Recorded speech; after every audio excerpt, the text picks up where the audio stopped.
Greetings and salutations, Dota fans. Very sorry that I happen to be broadcasting under these circumstances. If you're just tuning in, obviously you're wondering what the hell's going on? Why didn't I see a draft? Why didn't I get my normal Ayesee rundown of the teams and all of that fun stuff?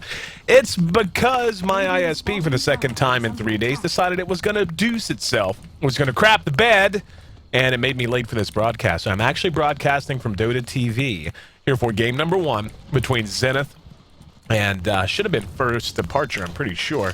But anyway, here's what matters. Here's what really needs to be said. Let's take a look at the lineups. And sorry if I sound a little out of sorts. That's because I kind of am. Kind of just got the internet up and running. We're going to see a death up at top. Not that it matters because I'm still just trying to get my bearings in this match. Taking a look at the early lineups, I'd say a Timbersaw pick is probably going to be of note. And lo and behold, how things change. Morphling being picked up a surprise here as well. Just because the hero, as good as he was and as popular as he was at the International, and of course around that time frame, the International #2, more or less a hero that fell off very hard in popularity. But the hero still does what he does. He still does what he did then. The problem with him is his versatility has kind of been nerfed down, and we saw the Morphling nerf come out shortly after the conclusion of the International too. But he's still an extremely hard carry, all things being equal. However, the biggest difference with him and the way that he feels is in the early game for the most part. And that really led, for the most part, to him not being nearly as popular just because of how slow he is to morph his strength. And the fact that his survivability has taken quite a big hit there, and the mana cost for that went up as well. So anyway, let's see if I can actually figure out what the hell's going on now that I have some time to take a look at the lanes and the way they're working out. Nope, not going to have time. It's going to have Zenith engaged upon. We're going to see one drop. There's Timbersaw trying to make a run for it. He's under cover of Mirana's ulti and should be able to stay safe just in time for a TP reaction to come out. We'll talk briefly about Timbersaw just as soon as I look and see what we have here. Pretty typical tri-lane, and I would say this has been one of the more popular combinations that I've seen so far here in the Asia qualifier for G-1 League. And that's going to be Shadow Demon with a follow-up stun, usually a Lina or a Leshrac.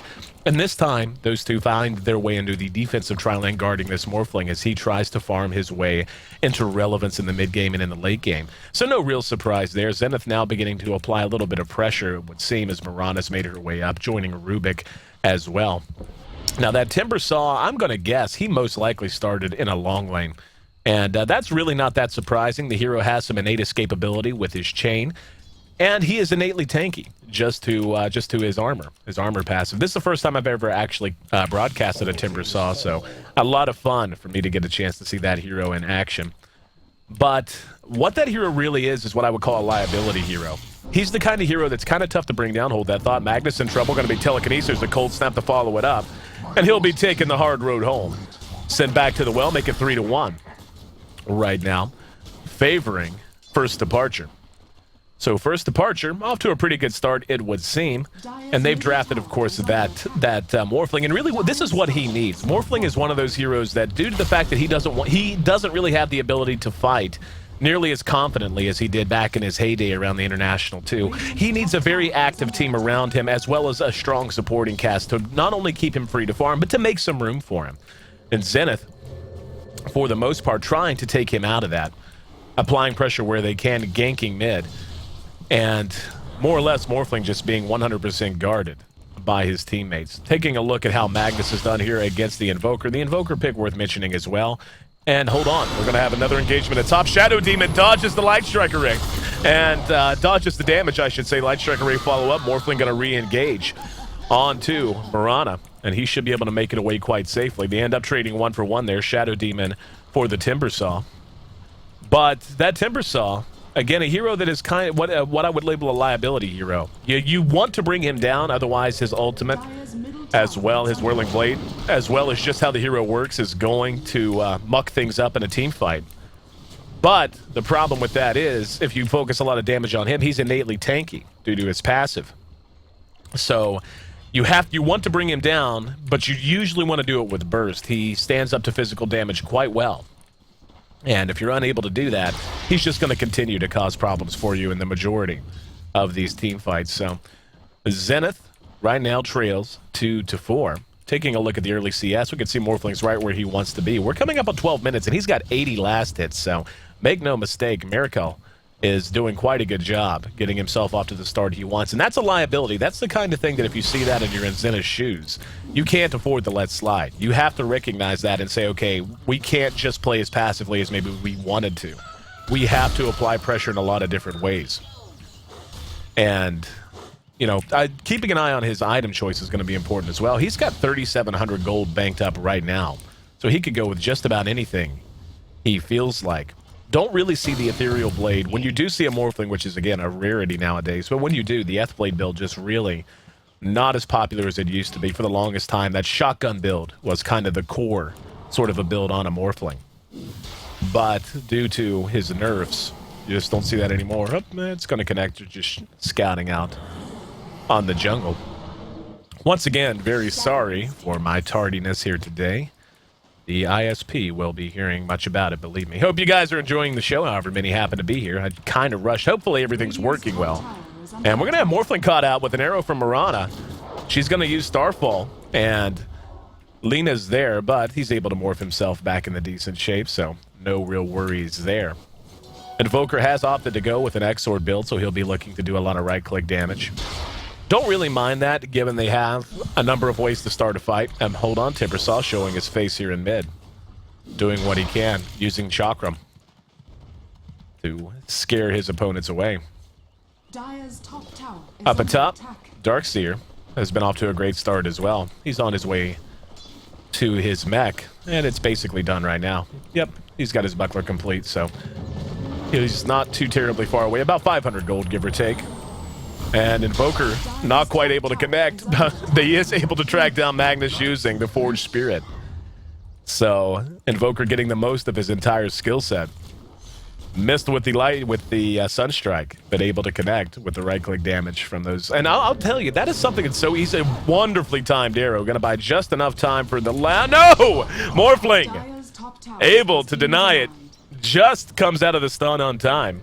So valiant effort, but not quite going to get it done. And I'll tell you, Mirana played a little greedy there. If she had kept auto-attacking and hadn't gone for the last hit on the tower, they could have gotten that tower without it being denied. You know, that's actually a relatively little-known fact, in my experience anyway, is the collective amount of gold that, like the total amount of gold that a tower nets for a team is actually higher when no hero gets a last hit.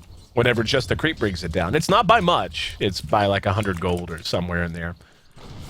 But when you add up all the gold that each hero gets, it actually comes out higher when you let a creep last hit. It's just spread out more as opposed to the 500 plus gold that a hero gets for last hitting it. So Mirana kind of boned her team. A little selfish play there. Doubt it's going to be the difference, but poor Clockwork doesn't have much of a chance. Now the RP's going to be spent. That's going to catch Ice. He should be cleaned up and will be. Very ballsy play. Here comes the Sunstrike. Chakram actually slowed him down out of it. He might have run into that if Chakram hadn't been there. So Freedom with a little bit of perhaps miscommunication. Magnus was running right for that Sunstrike spot until the Chakram went down. And then he tried to get out of it, tried to dodge his way out of it.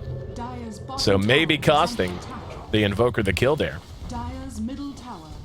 But at any rate, in the meantime, Dire loses a middle tower. Zenith continuing to apply that pressure. And this is something they pretty much have to keep doing. Morphling had too good of a start. And, you know, once a Morphling gets in this situation, he has a Ghost Scepter, so he might be going for an Eth Blade.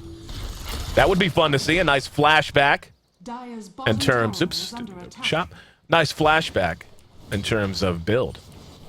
Yule's Scepter, the item on the Invoker. And that Scepter just gives you so much innate survivability. It's going to help you out with mana, of course, and all that fun stuff, but just a very good item to use in general. And now Clockwork's going to be forced to drop his cogs, and Mirana doesn't have enough mana to really pursue this out. She's added a Shadow Blade as well. And this is a build I haven't seen in a while on a Mirana. To tell you the truth, I mean, a Mirana is pretty rare to see to begin with, especially a farming Mirana, who in this case has picked up, again, that Shadow Blade. The majority of the time you see a Mirana anymore in professional Dota, at least in North American and European Dota, which again is where my specialty lies, or lays. But the majority of the time that I've seen a Mirana lately, it's been in a support role. And she can play a pretty solid support role so long as she has a lineup that's built to utilize her skill set.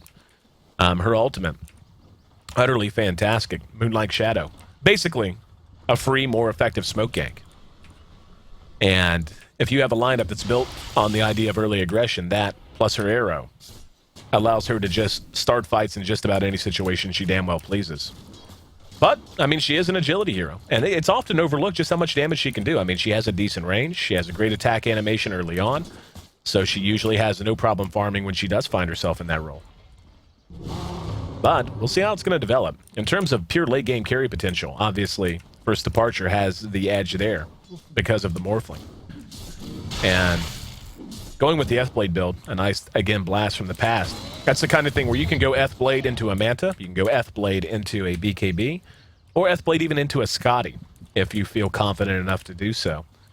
And taking a look at Zenith, really, I don't think I would mind just skipping the BKB entirely. I mean, there are some things that it'll help with, but there's no big crippling stun that for the most part needs to be worried about. I mean, you're going to have Telekinesis to fuss over. You're going to have Mirana Zero to fuss over. You're going to have Cold Snap. That can be a problem, sure. But there isn't like a reverse polarity like First Departure has on their side. That is just a complete game winner if it's landed in the right situation on the right amount of heroes. So, giving that, I really wouldn't mind if Morphling just went with the pure, what I'd call a Bulldog build. Went something like a pure Ethblade straight up into something like a Scotty, a Manta if he wants to do that first. But, speaking of, he's going to be engaged upon. There's the Telekinesis, Fade Bolt's there. RP will be spin, he caught all three, and Morphling's still alive, using the Ethblade for the first time, showing off the shotgun. And now Zenith in trouble. They're going to be pursued out. XY's going to drop, so will Mirana. Big turnaround. Beautiful reaction. And a big play coming out of Polosoon. Beautiful reverse polarity. Skewered them away from the Morphling. I'm going to tell you, that right there was probably the nicest play he made, was his positioning. It would have been easier for him to skewer towards the Morphling and just rely on the pure damage output to clean them up. But Morphling, being in the situation he was, benefited a lot from simply having the skewer draw them away, so he had no chance to be re-engaged upon. 6-8, another big turnaround for First Departure. They're playing a great game of Dota so far. Taking a look at the gold graph, we can see in excess of 5,000, talking in really close in terms of experience, but that gold definitely moving in the direction of Zenith. So First Departure, despite how well the Morphling is farming, still coming up a little bit short. It is going to be a BKB option, it would seem, coming out of Miracle. Or Mirror, I'm gonna guess that should be pronounced that way. Miracle, I guess, if I wanted to do it that way. But, I mean, it's understandable. I feel like he could have skipped that, but it gives you a little bit more innate survivability. I mean, not even talking about the magic damage. It helps you out just with your health pool, and you're going to be able to morph stats regardless, so getting the good stuff out of the Ogre Club. A little bit extra damage out of the Mithril Hammer as well. Not the biggest deal in the world. And it gives you a lot more stability. And I think that's really just good game sense on the side of First Departure, recognizing that even though their Morphling has had a great start, he's not completely crushing the field or anything, and we can see that in terms of last hits. 117 for the Invoker. He's in really good shape, as is the Mirana, as we roll just past 20 minutes now. So we've got 4 heroes, all past that 100 CS mark that most people would agree is a mark of decent farm, if not great. Morphling, just about 1,900 gold away from picking up his BKB, and that might be a mark for them to get aggressive. And that's really the one nice thing that First Departure has going for them, outside of the Morphling pick and the late game carry potential that's going to give them, is they have a team that can turtle really well. It's really tough to slow push or to just try to fight into a team featuring a Magnus and a Clockwork whenever they start to run as a group, and we can see they are beginning to stick together much more now. So they have some stability. They still have all 3 tier 2 towers remaining. Not quite in the same position that Zenith is. They've only lost 1 tower so far. But they have a comfort zone where they're going to be able to farm up their Morphling pretty confidently. Mirana going to be quite happy to take some farm as well. She's on her way to a BKB. Mithril Hammer should be complete now. Ogre Club already in her inventory. And a Mirana versus a Morphling, I mean, Morphling is going to outcarry her, no doubt about it. But the intangibles of Mirana are going to stay intangible on into the late game. So it's not as if she's completely outclassed here. The strength of her ultimate, the fact that it's going to give them all the best tool, one of the best tools in the game, to take a pick and push sort of approach to the late game. That's going to be relevant no matter what. And that's one of the highest values that a Mirana is going to bring to absolutely any match that she's a part of. Her arrow, still absurdly long if she's able to land it from a distance. The stun duration is just through the roof. So, even though just in terms of pure one-on-one fighting, Morphling is going to have the advantage. But Mirana may arguably be the better asset to her team in the late game than a Morphling is. Just because, I mean, BKB is excellent. And he has a Shadow Demon on his team. That helps him a lot. And I would honestly say that that's the one thing that the Morphling has going for more than anything. Is not just that he had a decent start and that he is, in theory, the better one-on-one carry in the late game. But, more to the point, I feel like he has a better late game support cast. Shadow Demon, going to be a problem for Mirana. Even when she gets to BKB, BKB duration's only so long. And she has a lot of movement, and what it's going to come down to in particular for NWP is going to be how well he's able to move and position himself in the ensuing fights as the game gets later and later. If he drops, the damage output just falls off almost entirely on Zenith, and it'll be one of those lineups that is reminiscent of some of the matches we saw yesterday, where they have a lot of abilities, they have a lot of fantastic tools that they can use.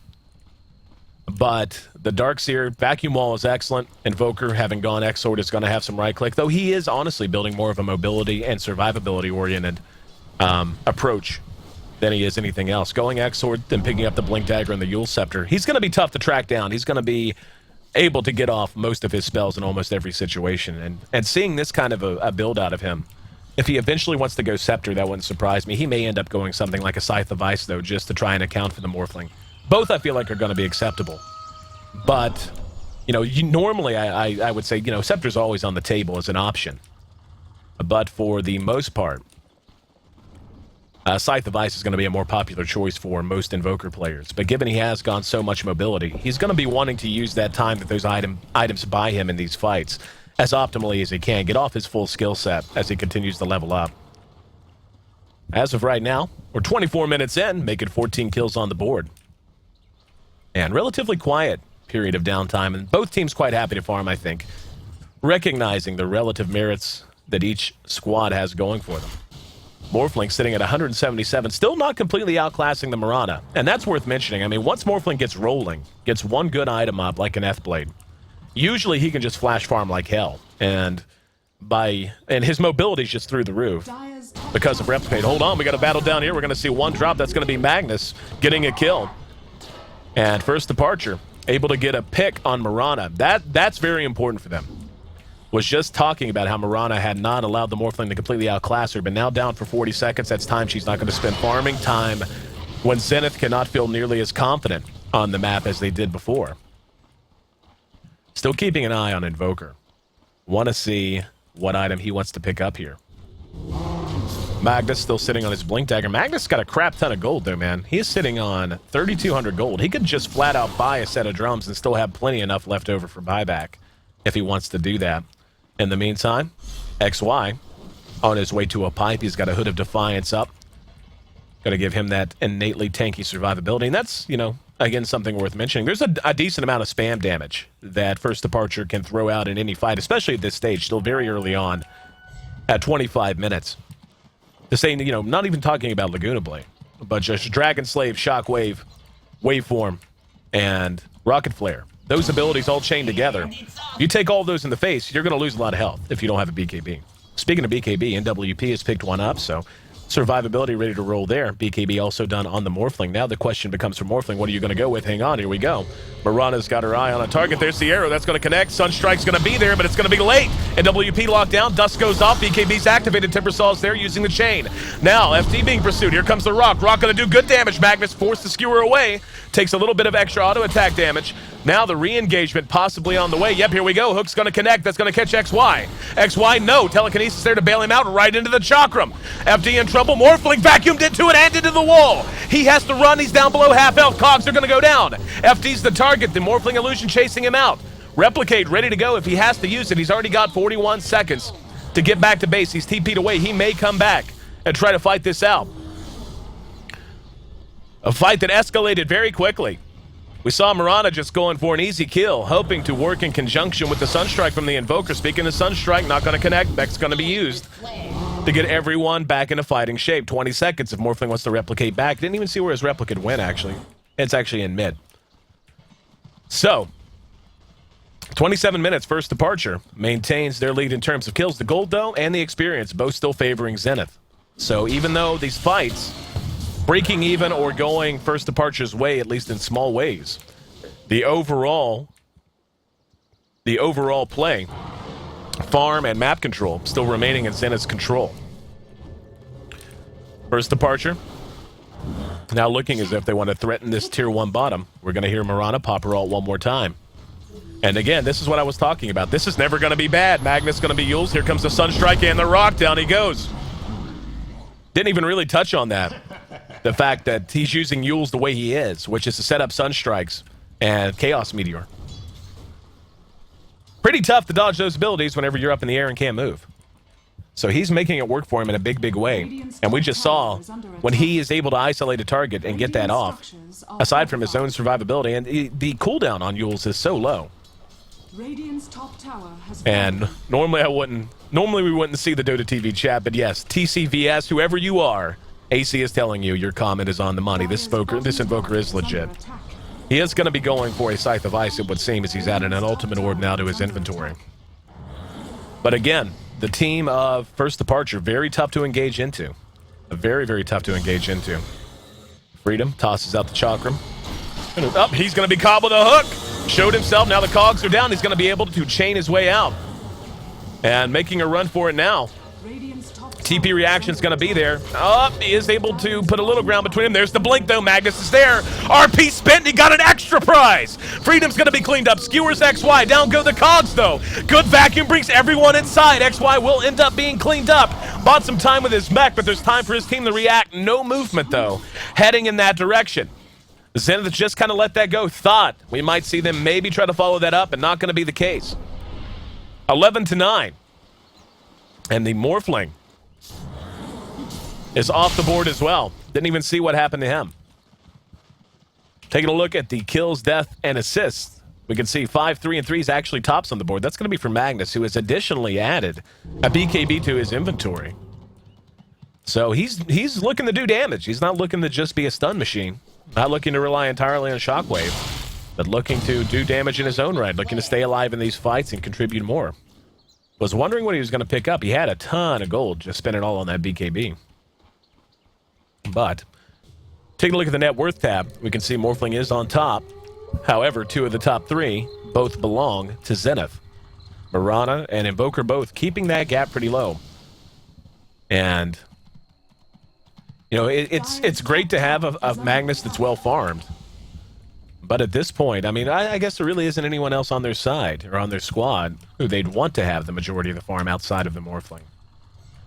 But we're beginning to see the inventories of the supports fill up quite a bit faster for Zenith. Blink Dagger on Rubik, love this choice. Mobility on that hero just allows you to punish other bad positioning so effectively and so badly. Mirana has picked up a Blade of Alacrity. She's going to be on her way to a Yasha. Looking to get the Manta style up, add a little bit of extra survivability. Don't mind that one little bit. Shadow Blade, of course, still in her inventory. Haven't seen her get the most use out of it in history, but still a decent item for the attack speed. Usually, you want to be applying a bit more pressure. But the Morphling now, with his BKB up, not sure if he's picked anything else up. Doesn't look like he has.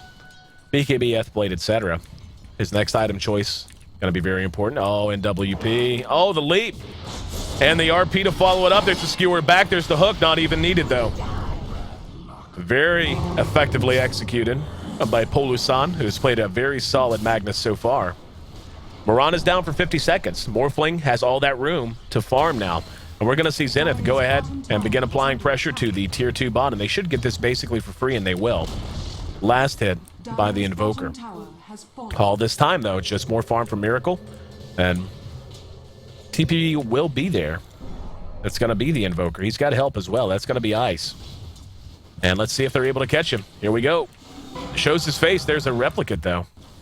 And, yeah, just scaring him off. Thought they were going to try to engage using telekinesis plus the Yules, but not going to be the option they take. 12-9. First Departure continues to lead in terms of kills. That gold, though, still hovering around 5,000 advantage for Zenith. This game more and more beginning to look like, oh, just look at the damage output. That's what I was talking about. The damage output just utterly insane, really. Morphling able to make it away, however. But the this is going to be one of those tight matches. We're already at 32 minutes in, and not looking as if we're going to see anything to turn the game in a big way anytime soon. The Clockwork on its way to a pipe of his own. He's got a Hood of Defiance. Darkseers has been done for quite some time. Has an additional 1,000 gold in his inventory. Getting that Manta up on the Mirana, very important. But I'll tell you, Mirana's taken a couple of deaths she really had no business giving. She was way too far forward here in mid when she died off of that smoke game.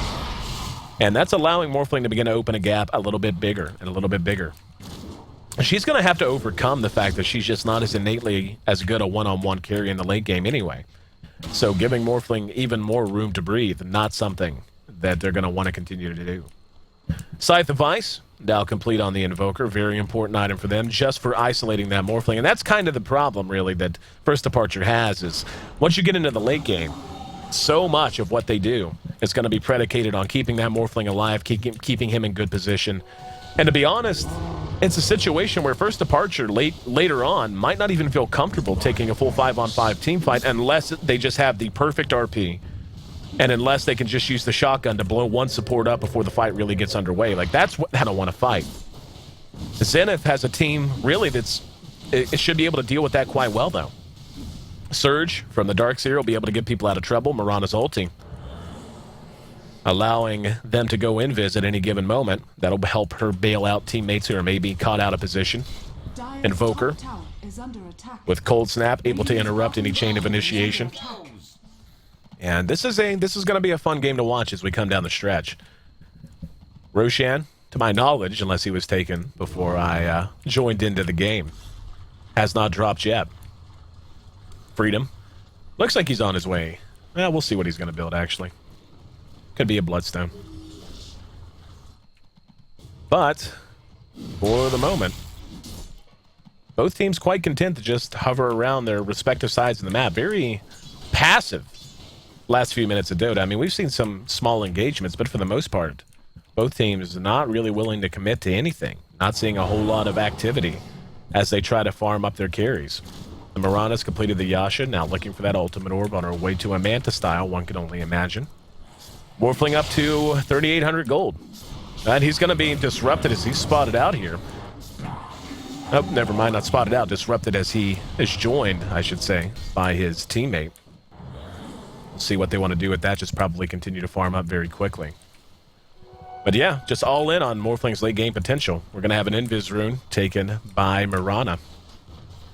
See if they want to do anything with this whatsoever. They are beginning to rattle their saber here in mid just a bit. Taking a look at the relative supports, Magnus is up to 2,700 gold of his own. See what he wants to add to his inventory, if he's going to go for a refresher build or simply pick something else up that might be of help to the team.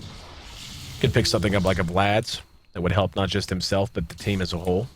Drums as well, an option that we've yet to see picked up. And he's not going to be picking anything up if he's dead. He's down to half health, but they don't overcommit here. Zenith had him dead to rights, but not a whole lot of follow-up,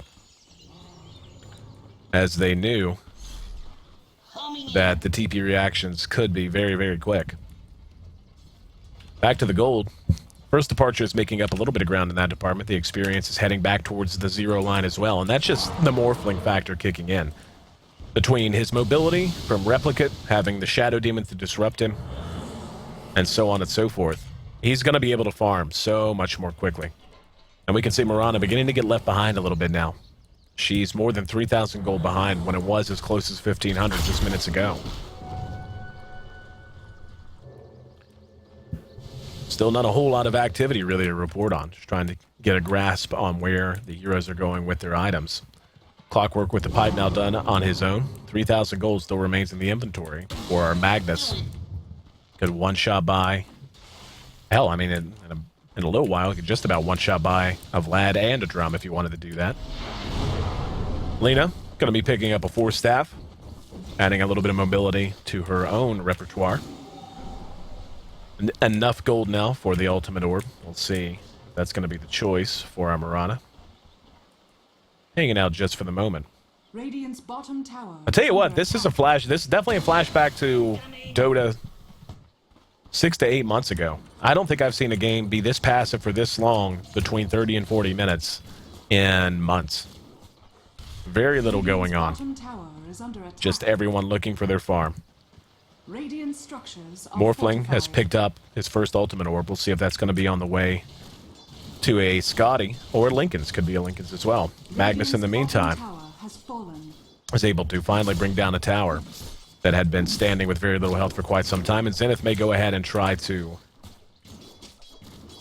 trade that for the tier 2 top. In the meantime, it is the Bloodstone, as I thought it would be, on Freedom. Going to help with his mana pool, his survivability. Bloodstone very much a snowball item as well, so if he could stay alive through these fights, soak up the charges. And you know, I don't mind this. I mean, you see it all the time in non-competitive play, but in professional play, it's a much more rare item. But seeing it on a Timber Saw, as rare as the Timber Saw is, first time again I've ever casted one. Don't mind that item a bit. They do trade tier 2 for tier 2. But Morphling got the majority of the farm and such on bottom as he joined Magnus after Magnus had brought down the tier 1. 40 minutes in. And now, Morphling's going to go ahead and just replicate on into the Roche Pit. The Vision. Oh, pretty much can't draw whenever I'm not in a broadcaster slot. Was going to draw around that ward. Couldn't do so. But anyway, our first Roshan looking to drop at just under 40 minutes. They're going to get this uncontested. No vision whatsoever. Going to spot this out. And right about now is when they're going to be saying, crud. Not the time that you want to be giving an Aegis to a Morphling. He's got 5,000 gold as well. Could still decide to go Lincoln's or a Scotty. At this point, given he's already decided to go with the BKB, Scotty really would make the most choice, or the most sense for him. Not only does it tank him up or give him survivability, I should say, just because of his ability to morph points into strength and the absolutely absurd amount of stat gain that a Scotty gives you. But in terms of tracking down heroes like a Mirana, who are going to be kind of tough to stick on and bring down, given that is going to be the biggest source of right-click damage on the side of Zenith. Just having that slowing effect. Yep, he's actually just going to go ahead and finish his Manta. I really didn't expect that at all, given how long he waited on it. Keeping his buyback up, though. Nothing wrong with that, and we can see the buyback status quite full on both sides. And this is just very, what I would call typical, very cautious, very methodical Asian Dota at its finest. Boom, there it goes. Back to the net worth. Mirana has actually closed the gap a little bit. Was behind about 3,000 now. That's been dropped to 2,500. So she's keeping up with the Joneses, not letting it get too far out of hand. Manta style of her own, as well as the BKB and Shadow Blade she's had for quite some time. 21 kills, 40-minute game. Very quiet game so far. Freedom still walking around, by the way, with tier 1 boots. Has yet to pick up a set of tier 2s. Darkseer looks like he's probably on his way to his Shivas, as he's added an ultimate orb to his own inventory. Could be a Scythe of Ice, though. I've seen that before. Shivas, of late, seems to be the much more popular item choice on most Darkseers, just because they want to get into the fight, vacuum wall, blow the Shivas, keep people stuck, and that's generally small area for as long as they can, especially when you're talking about his synergy with a Timber Saw. And that's not something I've really touched on a whole lot so far, just because I didn't have a lot of time. Well, I mean, I came in 6 minutes into the game, so, or if not more, since my ISP was unwilling and unable to function early this morning. But a lot of synergy between the Darkseer and the Timbersaw. Vacuum, wall, and if you drop the Chakram, and that would probably be the optimum way to engage that. Throw the Chakram out first, then vacuum wall on top of the Chakram. And if a Darkseer's there with the Shivas in his inventory, and again, we'll see if that's what he's going to go for. He'll be picking up the rest of it sometime soon. He's got 2,300 gold. Mystic Staff only about 400 gold away if he wants to add that to his inventory before completing the item in Toto. But anyway, for now, looks like First Departure's had enough of quiet, and they're going to try to get the most out of this Aegis. Going to look to slow push this bottom lane. We already see the Replicant making its way up towards mid, so he's going to be able to replicate away if he wants to for at least the next 30 seconds or so. And they could try to... Yeah, they're not going to do that. I was going to say, I guess they could try to base race. Doesn't make a ton of sense, though. And here we go. Morphling just goes for it. Waveform's in. Now blows the Manta. Tier 3, taking a lot of damage down to half. Shockwave stolen and used. There's the Scythe of Ice showing itself. Disruption on the Morphling, though. He's going to come out with some more illusions. He's down to half health. Still has the Aegis up. Going to try to morph himself back into fighting position. Now here comes Mirana. Under cover of her ulti. Took a few pot shots, then fell back wisely. Tier 3 does end up dropping. The Aegis still active. Aegis still has about 3 minutes left, so they don't have to rush this at all. I'm really happy that Miracle held on to his BKB there. I mean, it's typical Dota 101 stuff, and in a moment like that, when you know you've got the support of a Magnus behind you, it can be so tempting to just go for it. Not going to be the case, though. And now, the army of illusions, Replicate, taking off. They're just going to go ahead and pull back here. Not feeling confident enough to try and take this fight in a more concentrated fashion.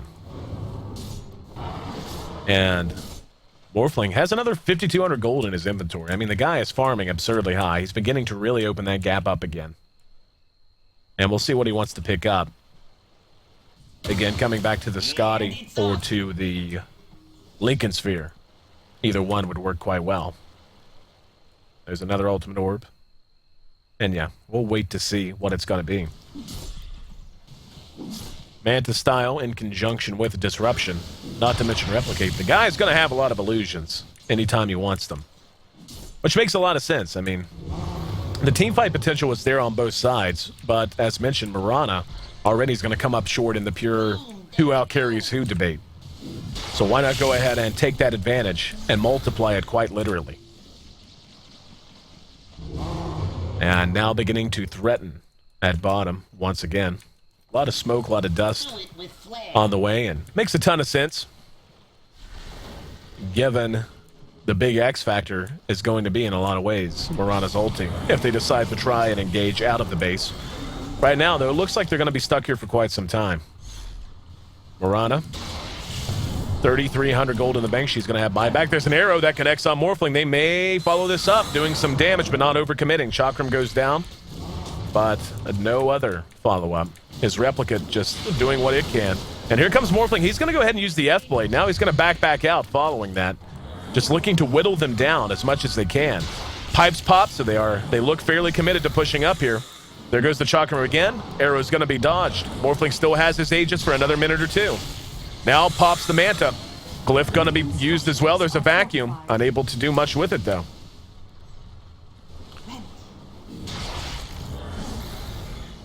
Chakram, as well as a little bit more spam. Now they're going to follow up on the ulti. This is dangerous for them. They get spotted out, but it looks like First Departure knows what's up. Yeah, they know the Invoker would not be coming out that aggressively if he didn't have some help. And Magnus is going to be spotted, but he's going to be able to blink away. Force Staff on Luna helps her get away. Tornado will come up a bit short. And able to get a Scythe of Ice, though, off. Catching Lena. Lena's going to use her Ghost Scepter, buying some time as long as she can. Misses with the Light Strike Array, but will be sent back home. Just not the way she wanted. So Zenith gets a return kill at the very least. That Aegis has faded by now. That's obviously a big part of why they decided to back out there, not having the Aegis to rely upon. But so far, the farm very much in favor of first departure, at least in terms of individual net worth. The gold, still in favor of Zenith, but barely. The experience about as close to zero as you could ever hope to see in a game heading to this latest stage of play. Now, Zenith beginning to look like they want to be a little bit more aggressive. Showing their faces here in mid lane, knowing the Aegis is down, knowing that Roche will not be back up for at least a few more minutes. Morphling is yet to spend most of his gold, has 4,200 in the inventory. Players here. And Zenith looking to take control of the Dire side jungle. Just looking for a positioning advantage. Something I haven't talked about either that is much worth mentioning in terms of just pure right-click potential is the power of Empower with the Morphling. I mean, Empower, at this stage, a lot of bonus damage on a hero that's already going to be doing a lot of damage to begin with. Still got 4,700 gold in his inventory. And we're going to see what he's got on the way. That's a refresher orb that is now done for FD. So banking that gold up and still waiting to make sure he has buyback, just playing very safe Dota. And they may look to go ahead and just turtle this out until the next Roche respawn. Mirana with 4,600 gold in her bank.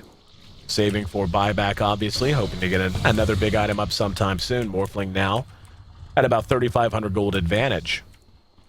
In comparison to her, 5,200 gold in the inventory of Invoker. And Ice even with 2,200.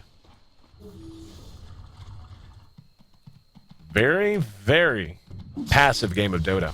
And again, this is I won't say it's a nice change of pace because I like some exciting Dota, but it's a change of pace for sure from what has become much more standard in North American and European Dota. 22 kills in a 50-minute game. Very much the opposite. It's rare anymore that you watch a game of Dota in North America or Europe that is not ultra aggressive and averaging about 1 kill a minute at the very least, sometimes a lot more. But, as is, very methodical Dota, very careful Dota. Looks like an MKB is going to be the choice on NWP. And that makes a ton of sense, especially as you move towards the late game. I mean, yeah, you could talk about the fact that the bonus damage, and well, not bonus damage, but just the pure damage output you're going to get from an MKB is awesome. She could also go crit if she wanted to, but the reason I think she's going to go with an MKB here is going to be sieging the tier 3s. I mean, no matter what, that's going to be something you have to do. And it's much easier to do that whenever you can siege from the low ground and know that you're going to connect. Mirana has eyes on Morphling here. There's the arrow. Sunstrike's there, but he does replicate away immediately. Another one of the strengths I didn't really talk about of Morphling in general is just how hard it is to pick him off because of replicate, because he's almost always going to have a replicate ready. We've reached that point now, 15 minutes in, where the pure spam ability is not going to be quite as powerful as it was between Luna, Magnus, Morphling, and Clockwork. Still potent enough, as we just saw there as they melted that creep wave down, but not nearly as big a deal as it would have been 20 minutes ago. A lot of it now going to be moving in the direction of just who can carry the hardest. The Invoker picked up a point booster and will be making his way to, I would again imagine an Ags would make the most sense to me. He could honestly go Scotty too, though. But we will see. In the meantime, Scythe of Ice was the pickup on XY. First time I'm checking in on him in a while. Looks like he may be going for a Shiva's now, though. And that's not atypical or anything at all. Seeing a Scythe of Ice pickup on a Darkseer. It's just, for the longest time, Shiva's first had sort of become more of a norm. At least in terms of, again, North American, European Dota. Scotty is complete now on the Morphling, and he's hitting pretty hard. I think you could say that quite confidently, hitting for 400 plus damage each and every auto attack. Now XY is going to catch our Magnus, though. He's going to be vacuumed back. BKB is active now. He wants to turn it around, looking for a target. Can't blink, though. He can't do anything. Finally able to catch one that's XY. We're going to see the hook land. There's the reverse polarity right on top of the wall. Now Morphling going to town, chopping wood. Another RP goes off, courtesy of that Refresher's Orb. We've got buybacks on both sides. Magnus back up and ready to fight. Freedom's in trouble. He's going to end up dropping, runs into the cogs, and will end up dead. Not the best engagement Zenith could have helped for there. Or hoped for there. 11 to 15 as the dust settles. A lot of buybacks, a lot of gold spent on both sides. But here's the thing. Roche is back up now. That's 37 seconds. Darkseer is down. Darkseer does not have buyback. Does not have buyback right now. If they want to just dip into the Roche pit. They're going to be able to do that pretty confidently. And there's Invoker checking it with a Sunstrike. Doesn't see anyone there. And let's see if they're going to go for it. They are. Don't blame them a bit. Morphling should have no problem nuking this big boy down. His attack speed through the absolute roof. Laying in the Roshan. And this is with quite a few points still in strength. He's going to be able to morph even further away from this if he wants. This is going to be devastating if they're not able to challenge this. Chakram goes in, though. They may want to go in. There's Invoker. There's a Sonic Wave, but the BKB's up. He's just continuing to get it.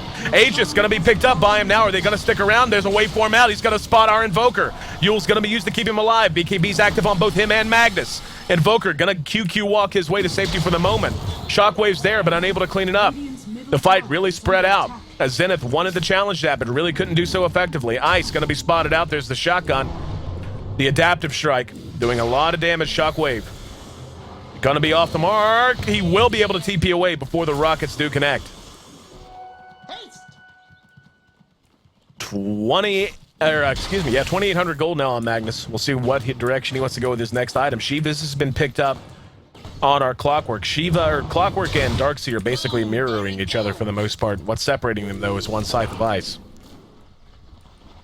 53 minutes in. And this game showing no signs of being over anytime soon. Morphling has reached the point of what I would just say is absurdity. He is going to go ahead and swap out his shreds for boots of travel. So he's got a full inventory essentially right now. I mean, so long as he has an Aegis, he does anyway. The Manta style, the BKB. Most solid pickups now. Mirana beginning to show. Yep, she did complete her MKB, so no surprise to see that whatsoever. I mean, the bonus damage she gets is nice, but for the most part, you pick up an MKB in a situation like this. Well, for two reasons, I guess you could say. Morphling could always go and grab a butterfly if he really wanted to.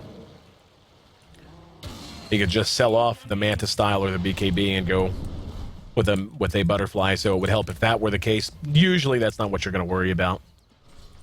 But just being able to siege the tier 3s from the low ground. That alone makes the item worth picking up if you're looking for damage as well. And to be honest, you're not going to win a race against Morphling to see who can have the best stats. You're not going to win a race against the Morphling to see who has better stat gain and overall tankiness and survivability. So you're much better off in this situation focusing on just having pure damage output and making sure that you are going to have a chance to make the most of what your team can get for you. In terms of immobilizing him, in terms of opening up the potential to get him out of a fight early. That Aegis still has about 3 minutes left on it, and they may just go ahead and commit here. Looks like that is going to be the call. First Departure playing a very solid game of Dota so far. Getting a lot out of this Morphling pick. The unorthodox drafting of Zenith showing us a Mirana pick as well as a Timbersaw. One or the other, you could just say, okay, it's cool strat. You go with both. Sometimes you got to expect that maybe things might get away from you if you go super late. And Timbersaw, I mean, he's been utilized okay. Chakram's, he's a hero where we've seen some cool stuff. He's been able to keep himself alive using the chain. Chakram has done his job to a point. But with I would like him a lot more as a hero if he was on a team with a Magnus, for example. If you swapped him for the Clockwork, I think I'd like it a lot more. But anyway, Radiant's top tower is under attack. What has the potential to be a potentially game-ending push? And this is the thing, when you get this late in, 55 minutes, if you can get up, get a kill, and hold on, they're just going to go for it. Wall's going to go down. There's a vacuum. He got Morphling. RP's going to be off the mark. RP whipped. He got no one. Now he's Scythe device. Disruption going to buy him some time. They're going to try to re-engage out. He's still in trouble. Scythe again. Going to be able to know. He will be hit from the high ground. Pipe's now active on Zenith. They are able to turtle this out. Some very aggressive play, and now they're going to be able to catch up with the Shadow Demon. He's in trouble. Lena's going to be tossed in the air. Courtesy of the Tornado. Yule's going to take her right back up. Jim's going to be picked up. Peace out, Lena. She is gone. Gigantic turnaround from Zenith, and they pull the trigger on the TPs as quick as they can. Morphling got nothing out of that Aegis whatsoever. Playing ultra aggressive. Yeah, Tusky. I saw it. I even called it out because I'm a play-by-play. I call what I see. Call what I see. But fantastic base defense from Zenith. And now that Aegis may go without being used. Yeah, here we go. I mean, we're going to see this countdown. Dunk, dunk, dunk. But Zenith now feeling a bit of resurgence of confidence. Yeah. Big booty boy, you are right.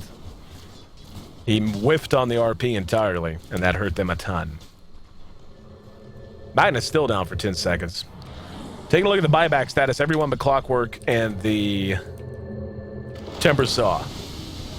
And wow, he's just going to go for it. Pops his BKB, trying to just take this as quickly as he can. Still has his Aegis, wants to get something out of it. And yeah, he's just going to end up back.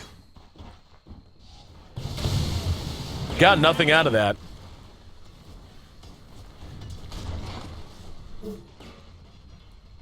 And I'm really impressed with Zenith so far. I feel like they have the weaker draft, to be blunt about it. There's a reason why Timbersaw and Mirana are not seen that often. I feel like one or the other can fit really well into a solid lineup, but carry Mirana is not something I think is really worth picking most of the time. I didn't see the draft, so maybe they saw something I didn't. But for the most part, this is not a situation you want to find yourself in, a Morphling versus a Mirana late game. Well, if you're the Mirana anyway. But they're making it work for them as best as they can. A couple of mistakes out of first departure were really what made that fight, the last fight at the Tier 3, come out the way it did, though. Not to take anything away from Zenith, but they were helped out by Magnus whiffing on his RP. They were helped out by Morphling being way too aggressive and engaging into a situation, basically engaging into the dark. Had no real reason to do that whatsoever. And they made him pay for it.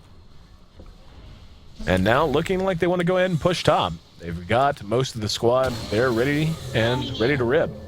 Boots of Travel being used by Morphling. He's going to be able to replicate back in just a moment. And this is something else, you know, the hero just brings to the table. Talked about the intangibles that a Mirana brings, and I stand by that. I feel like he's actually just going to be spotted out here. Wow. What was he doing? What was he doing? I'm dumbfounded by that. Should have replicated away and didn't. What was the plan? He's down now for 80 seconds. Yeah, I simply don't understand it. Just a big brain fart there. And Zenith capitalizing on it in a big way. Roshan's back up in about 3 minutes. And we're going to see Magnus going to be engaged upon, just getting right-clicked to death right now by Mirana. Chasing him down. She's going to have leap in 13 seconds. First force stab gets him out of trouble. Lena there, but blink daggers all over the place. Lena's going to be caught with the tornado. Ice is there. There's the Scythe of Ice. Manages to steal a spell as well. Gets Dragon Slave. And peace out to Lena. That's 2 heroes down. And I'm not going to lie. This feels like a choke job. That's really the only way to put it. This just feels like a choke job. Morphling's got buyback if he needs it. And he may have to use it. Here we go. And yep, here we go. The siege from the low ground. Exactly what I was talking about. Has added the Daedalus as well. Magnus is going to have 2 RPs at his disposal. Going to spin one now. Spins the other. They're going to come in. There's the wall down as well. Vacuums everyone in. And just as bad as Miracle was seeming to have choked, all of a sudden, Zenith playing way too chest out in the shadow of that Tier 3. They pay the price. Roshan going to be back up in just a moment or two. And so far, 17-17, 34 kills in a 60-minute game. Still not showing any sign of the conclusion being in range whatsoever. And Morphling continuing to tank himself up. He may just go straight up for lifesteal here and get a Satanic. He's got a Reaver in his inventory. He could go a hard if he wants, but just given how hard he's hitting, I mean, he is just mauling people. 470 plus damage he's doing. Oh, 460 plus, I should say. Arrow is actually going to connect. It manages to hit Morphling, and they're going to Sunstrike him. Decent amount of damage done, but yeah, he's not going to be too afeared, at least for the moment. Under attack. And so far, Zenith not willing to really back off. Roche going to be back up again in about 60 seconds now, not even that. 45, give or take. Reverse Polarity is going to be back up and ready to go in 15 seconds. It's going to be another 70 seconds on the Refresher, however. Shiva's still not complete on XY. Still banking towards his buyback.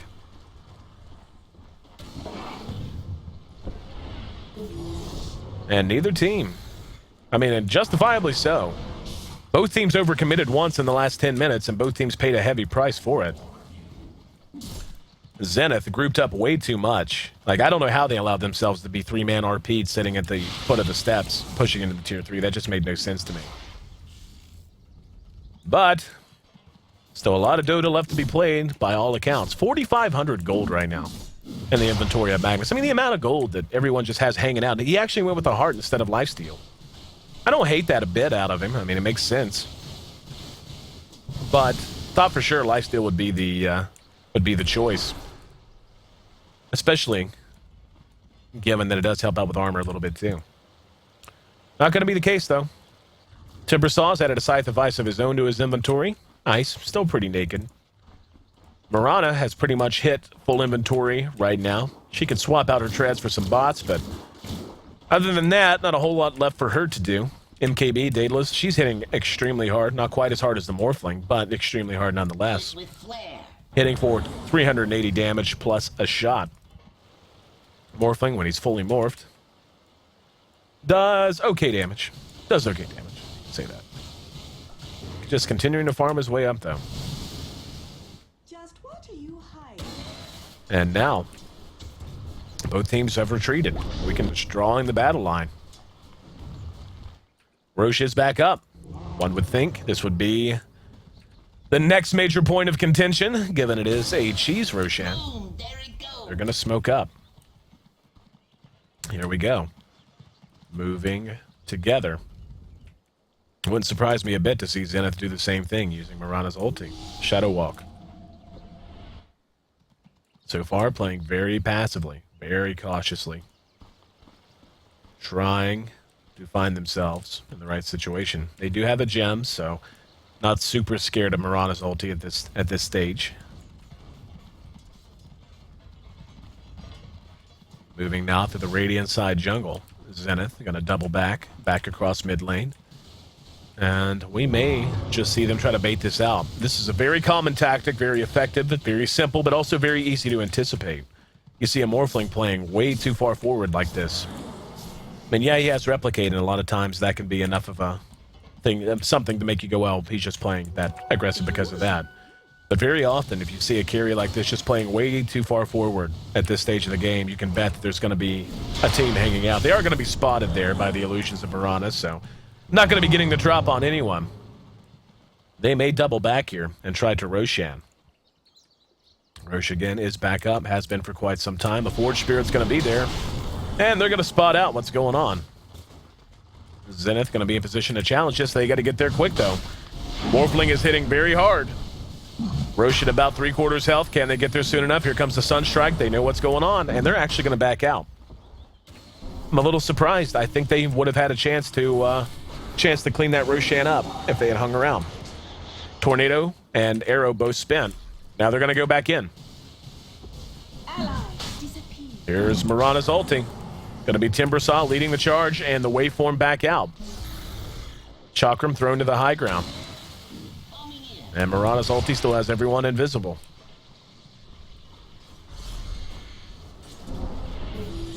Zenith setting up shop on the other side of the pit now. Up. Seems like they hit some. Who'd he hit? I heard Bullseye. But both teams playing extremely safely. Not wanting to give up 1 ounce of bad positioning. Zenith now, though, beginning to exert their influence underneath the tier 3. They've actually managed to kind of herd First Departure back under their tier 3, at least for the moment. Now they're going to double back towards the Roche pit. Mirana's in there, and she's going to be able to clean it up. Here comes Morphling, though. Morphling didn't see what he got. Morphling didn't get anything. He is going to be isolated. He's going to be Scythe Device. Here comes Timbersaw across. Now the RP, though. Caught 3, but no follow-up. Morphling is down with no chance to get back into this fight. They're going to pursue this out. And he will buy back. Sunstrike's hit, but Zenith manages to get the Aegis. It did go on Rubik, who's going to have it popped off of him now. Now the re-engagement, and yeah, super dead, super no doubt. XY now taking a lot of right-click damage. He is going to be purged. Demonic Purge locks him down. There's a vacuum on his way out the door. Didn't see who got the cheese. Was trying to see that as well. Morphling waveformed in. Looked like he might have had a chance. Full inventory on Mirana meant she had no chance of picking up. Actually, Rubik got the cheese as well. So Ice had the cheese and the Aegis. Did not use the cheese, just hung on to it.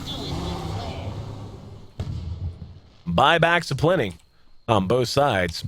And this game, again, we're coming up on 70 minutes in. And still showing very little sign of abating. The gold on everyone, getting to very high proportions. Everyone wants to have buyback ready at any given moment. Gold per minute. Morphling still maintains the lead there. He's at 580. Mirana not super far behind at 523. And now it looks like they want to show their faces down here. Darkseer's still down.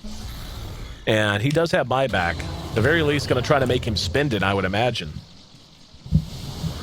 And he's going to move on up. Here we go. Uses it. There's the Sonic Wave or Shock Wave. And now, Scythe Device used on First Departure. Excuse me, on the Magnus. He's going to be brought back out. BKBs are up on everyone, though. Pipes up on both sides. And the Invoker helping to try and pursue this out. They did force the buyback out of the Darkseer at the very least. Now there's a vacuum, but Mirana's ulti lets him close the distance. Good disruption. Buys time for the clockwork. He's going to try to eat his way out. Arrow is not going to be on target for anything, however. I'm God. In trouble. Will be cleaned up. Radiant's middle tower has fallen.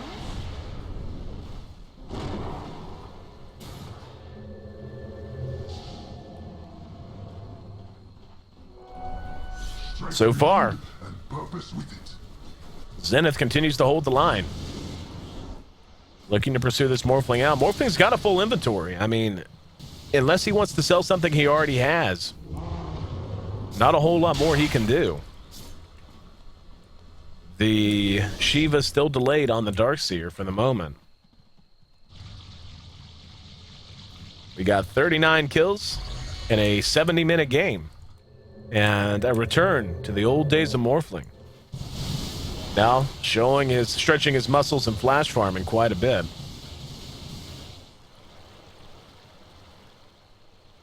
Both teams have withdrawn to their relative sides of the map. Haven't looked at the goal graph in a while, really. And we will now. I mean, at 70 minutes, that's nothing. 5,000 advantage, 5,000 experience advantage is pretty much negligible at this stage of the game. And we may just see them turtle out another Roshan. That may actually just be what happens here.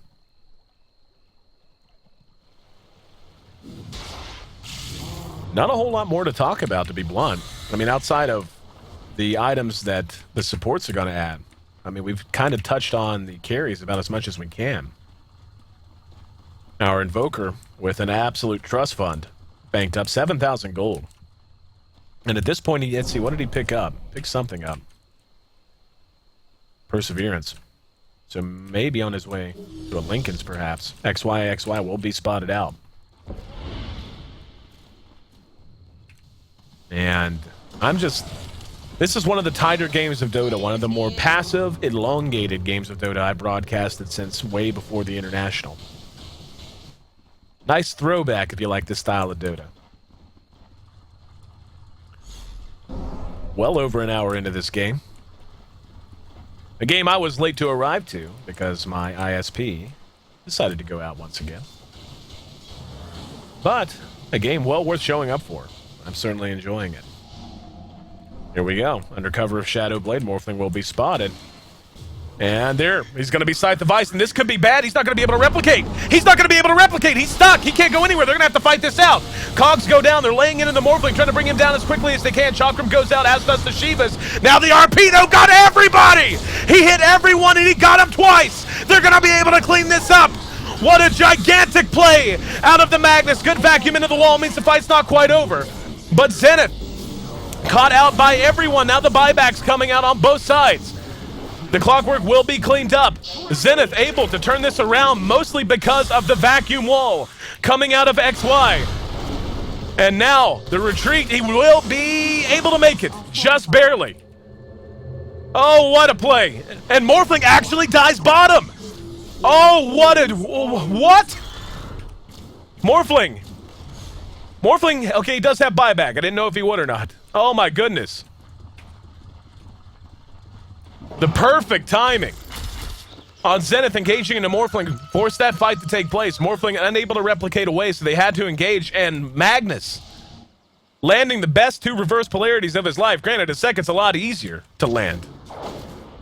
A lot easier to land that second one after you catch 4 with the first one.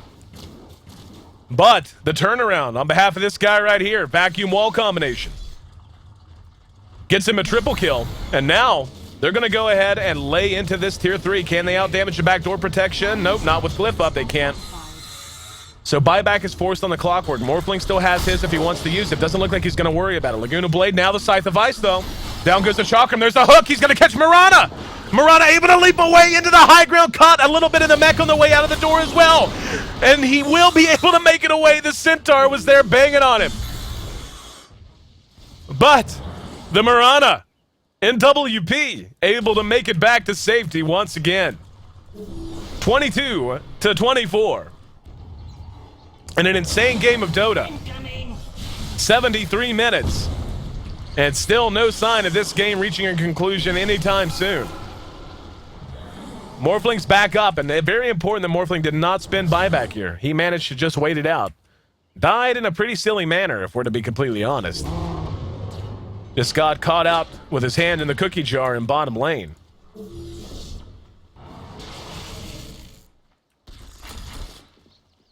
Just waiting on both teams to stabilize themselves now.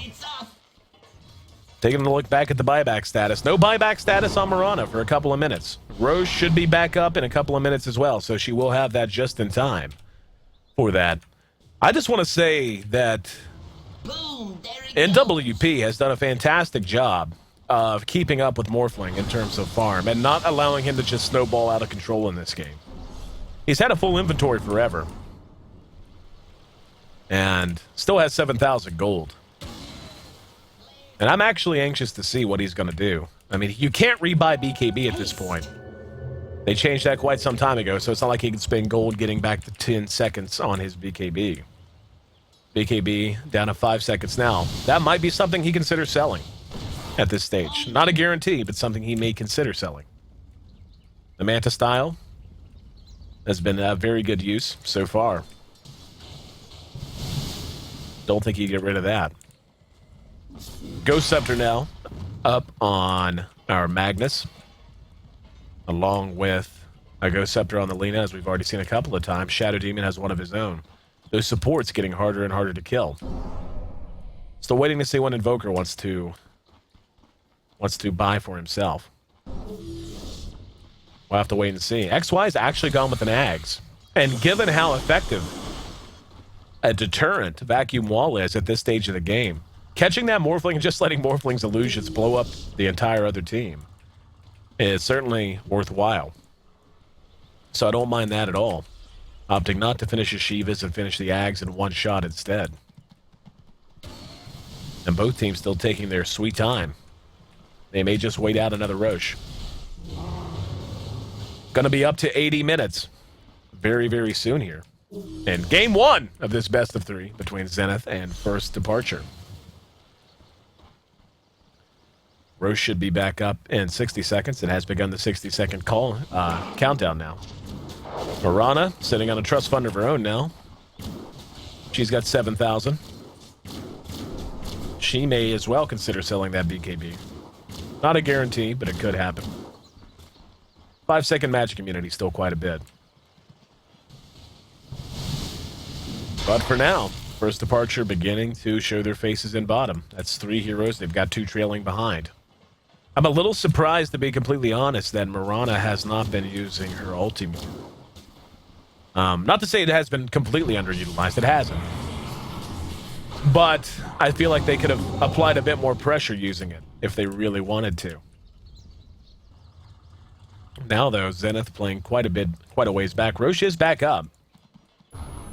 And it will be checked with a Sunstrike. Gonna see nobody's home. Zenith now beginning to make their way in that general direction. The rest of First Departure hovering around the Dire Side Secret Shop as well. Magnus going to be looking for a repeat performance when he hit absolutely everybody with reverse polarity. The rest of his team hoping for it as well. We've got a Refresher's Orb done on Invoker now, which, I mean, don't hate it. It's an interesting thought. It's something I've seen one other time, I think. And keeping an eye on the influence that Refresher is going to allow him to have going to be very important. He's got the mobility, the survivability. He certainly has the ability to pour some damage on. And they're going to be relying on him the later this game goes. So at this point, I don't even think I can use that phrase anymore. The later this game goes doesn't exist. This game is late and will be late forever. It shall be late. We're up into 5 digits in terms of the gold that Morphling is sitting on right now. 10,500. And if he gets an Aegis, he may just buy a Rapier. That really wouldn't surprise me a bit either. Here we go. They smoke up. They send the Morphling replica to appear to go farm. They're going to try to bait something out with that. Morphling got to face tank his way in here. Regen rune down here. There's the Forge Spirit. They see the Forge Spirit going to go in. And they're going to try to get a pick. Oh, Timbersaw, wrong part of town, buddy. Uses the Ghost Scepter. They're going to re-engage here. They come. Now the Mirana ulti use. Vacuum brings them in. Here comes the hook. Now the wall down as well. Morphling just laying into everyone along with his illusions. Mirana, though, going one-on-one. He walked through the wall again. Walked through the wall again. Has to be careful. Laguna Blade from the high ground. Morphling forced to back out of this fight. Mirana's ulti being the big X factor we knew it would be. There's an RP that catches Mirana through the BKB. He has another one available. He will use it. There it is. Gonna land it on NWP. Here's Morphling. No, RP was stolen by Rubik. He got it, all 3 of them. They're gonna clean this up. There's no way they're gonna be able to contest Roche if they lose this fight. Magnus is gonna be down. And Morphling is gonna be down. Down goes First Departure. Down goes First Departure. Zenith on the back of Ice. Turns that fight around and forces a complete buyout. The entire team of First Departure forced to buy out. 29-24. And still a lot of Dota left to be played. They do manage to get the Aegis, and that's going to be on the Invoker. Rubik gets the cheese. And now they're going to catch Ice again. Down he goes. At least he didn't have the Aegis this time. NWP spotted out. There is another buyback. Hook's going to be a little wide. Now, oh, look out, Clockwork. That's not what you want to be doing. Down go the cogs. Shiva's going to be used, but the Yules is there as well. They're going to catch the Magnus one more time. Laying into him. Forcing him back out. And Clockwork, poor guy, is going to end up dropping. Taking a look at the buybacks. He's down. No buybacks on the entire side of First Departure right now. Oh no, they're going to be able to get the Invoker. The Aegis is gone now, and he's got a whole team there to help him out. He can't just rely on trying to get out. Mirana has to come try to help him out. They get the tier 3, Ken, finally. At 80 minutes in, are we going to see a Rax down? Alacrity up. Now there's the disruption, but the Scythe of Ice is going to be used on the Shadow Demon. RP catches everyone again. No follow-up, though. Spent it all for naught, and he may end up dead because of it. Zenith may take this game. He will be cleaned up. And this might be it. They don't have buyback. They can't buy back again. The Rax will drop. There it is, the GGs. First Departure, who looked like they had to jump on Zenith. Zenith, a team who drafted a Timbersaw and a Mirana, looked to have been caught out. But no, the best stolen reverse polarity I've ever seen coming out of our Rubik handled by Ice. Turned everything around, and finally, an 81-minute barn burner is going to reach its conclusion. Absolutely absurd. Absolutely absurd. 33-25. Zenith takes a Game 1 win. 1 hour, 21 minutes, the official game time. I don't even know what to say. That game alone would justify purchasing a ticket. That game alone would justify purchasing a ticket to the G1 League. Sure am glad I rushed to get into the game, even if I had to cast it from Dota TV. Thanks so much for being here, guys. You're on One More Game TV 2. I'm Ayesee, joined by nobody. Once again, I'm all by my lonesome, but still got a lot of Asian qualifier Dota here in the G1 Champions League. Phase number 2. This is Group D. Still a lot more in this series. Game 1 goes the way of Zenith, and I think I may have a heart attack if we have a Game 2 like that. Stick with us. Game number 2 on the way. Coming